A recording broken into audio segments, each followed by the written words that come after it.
All right, today I'm going to go over some of the essential tools that I use on my bench daily. These are great for the hobbyist, the DIY person, as well as the professional. They're kind of indispensable. So first I'll talk about hologram screwdrivers. Hologram screwdrivers they're parallel ground so that you get more contact inside that screw slot.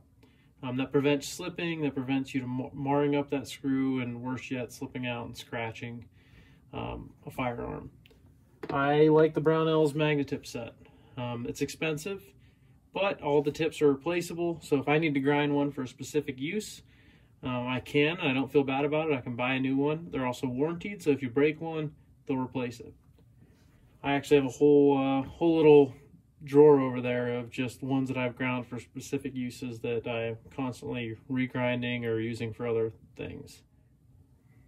Next is the bench block. This is a really underrated tool on the bench. If you have to punch a pin out, you have it there. Some of them will actually have captured holes so that it'll catch your pins. This one is a pre-manufactured one. This one, I have actually a bunch of these laying around. They're hockey pucks. Very cheap, like $2 or $3 a piece. You can drill them, do whatever you want, make them for specific uses.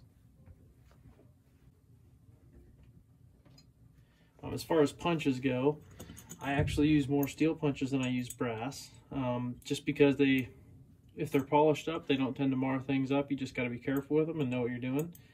But brass works, you're going to bend them. You'll have to learn how to straighten them out as well. Next is hammers.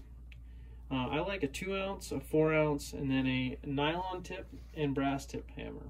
I always start with a 2-ounce hammer, and normally in conjunction with the steel punches, that's all I'll need. If something's not moving with lights hit with the 2-ounce, I'm not going to hit it harder. I'll move up to a 4-ounce hammer. Something's not working there and it's not moving, chances are I need to try a different method, whether that's soaking it in Croil for a little bit, or maybe I missed something on the disassembly process. The nylon tips are great. As far as you're not going to mar up the surface, brass tips are great as well. Use a brass tip for brass punches. Use a steel ball peen hammer for steel punches. Next is alignment pins.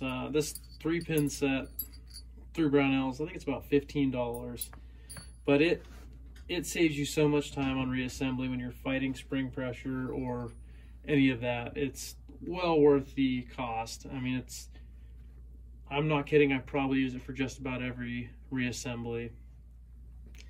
And lastly, we're going to go over the torque wrench.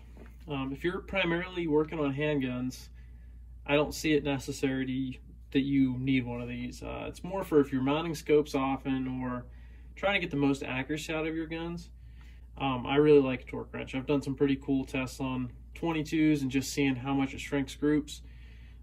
These torque wrench, this is a Wheeler fat wrench. I really like this. Make sure you store it on the 0 poundage setting, but other than that, I find it very useful to make sure you're not stripping out scope rings or scope bases. Anyways, those are some of the tools that I use every day when I'm assembling and reassembling. I think it's essential to have those on your bench at home. The cost altogether for this is not that high to make sure that you're taking care of your firearms properly.